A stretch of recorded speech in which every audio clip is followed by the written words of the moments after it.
चुनाव आयोग ने आगामी विधानसभा चुनाव के लिए फाइनल वोटर लिस्ट जारी कर दी है। इस नई सूची में लगभग 48 लाख मतदाताओं के नाम हटा दिए गए हैं। अब बिहार में कुल 7 करोड़ 41 लाख मतदाता ही वोट डालने के लिए पात्र रह गए हैं। अब जरा समझिए ये हुआ कैसे। दरअसल बिहार चुनाव आयोग ने मतदाता सूची को सही और पारदर्शी बनाने के लिए एक विशेष अभियान SIR चलाया। इस दौरान कई तरह की गड़बड़ियां सामने आई। 22,34,000 से ज्यादा मतदाता मृत पाए गए।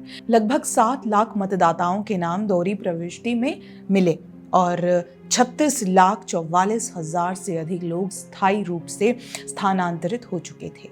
इन सबको मिलाकर करीब 65,64,000 नाम मतदाता सूची से हटाए गए। यानी शुरुआत में मतदाताओं की कुल संख्या थी 7,89,69,000, लेकिन अंतिम लिस्ट में ये घटकर रह गई 7,41,00,000। अब जरा सोचिए, इतने बड़े पैमाने पर नामों का हटना ये साबित करता है कि मतदाता सूची में कितनी गड़बड़ियां थी और इनमें से कई मामले फर्जी वोटर, अवैध नागरिक या दोहरी पहचान से जुड़े हुए थे। दोस्तों, हाल ही में हमारी टीम ने बिहार से भेजी गई अपनी ग्राउंड रिपोर्ट में भी अवैध घुसपैठ का बड़ा खुलासा किया था। हमारी इस रिपोर्ट को नेशनल मीडिया, खासकर दूरदर्शन ने अपने 2 टूक कार्यक्रम में जगह दी है। एक पैम्फलेट नाम का एक जो है चैनल है, उसकी एक छोटी सी रिपोर्ट, ये 5 मिनट की रिपोर्ट है, लेकिन इसको काट करके मैं 1 मिनट एडिट करके आप दिखा रहा हूं। ये देखिए, आपको समझ आएगा बिहार में ये कौन से वोटर्स हैं जिनके नाम कट रहे हैं और ये किसके वोटर हो सकते हैं, वो भी आप अंदाजा लगा लेंगे। देखिए जरा एक क्लिप। अकमल, कहाँ से दोस्त? उधर से, बांग्लादेश से। बांग्लादेश से? बांग्लादेश से कब आए दोस्त? आया तो अभी सुबह सुबह। आज सुबह सुबह आए? हाँ। बांग्लादेश से? बांग्लादेश से नहीं, इधर से। नहीं तो वैसे बांग्लादेश से कब आए? बांग्लादेश से तो आ गया 20 साल से 20 रहते साल हैं। से? इधर आओ दोस्त, तुम भी आ जाओ, इधर बात कर लो।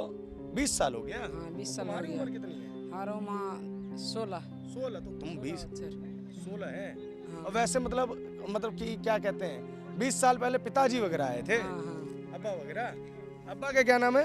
बका यूसुफ। बाका यूसुफ। हाँ। तो यहाँ जमीन वमीन खरीद लिए? ना उधर ही खरीदे हैं। कहाँ खरीद लिए? उधर उधर किधर? हथियादरा में। हथियार बिहार में ही ना? हाँ, बिहार में। बिहार में यहाँ से कितना दूर जमीन खरीदे हो? ज्यादा नहीं, 2 कट्ठा। 2 कट्ठा खरीद लिए? अब यही पैटर्न इस वोटर लिस्ट में भी नजर आ रहा है और यहीं पर सबसे बड़ा सवाल खड़ा होता है। अगर चुनाव आयोग खुद ये मान रहा है कि लाखों फर्जी या अवैध नाम वोटर लिस्ट से हटाने पड़े, तो फिर बार बार विपक्षी दल और कुछ कथित पत्रकार इस सच को छिपाने की कोशिश क्यों करते हैं? क्या वजह है कि जब भी अवैध घुसपैठ या फर्जी वोटिंग की बात होती है, विपक्षी दल इसे नकारने लगते हैं? क्या ये सब सिर्फ वोट बैंक की राजनीति के लिए किया जा रहा है?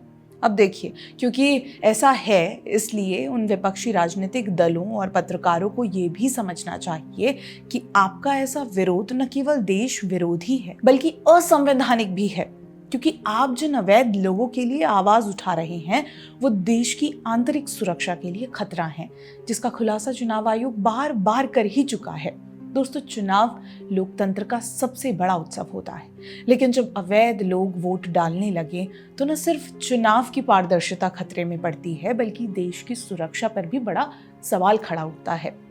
और यही वजह है कि वोटर लिस्ट को साफ करना जरूरी है, ताकि हर वो व्यक्ति वोट दे सके जिसे वास्तव में इसका अधिकार है, ना कि अवैध रूप से इसका इस्तेमाल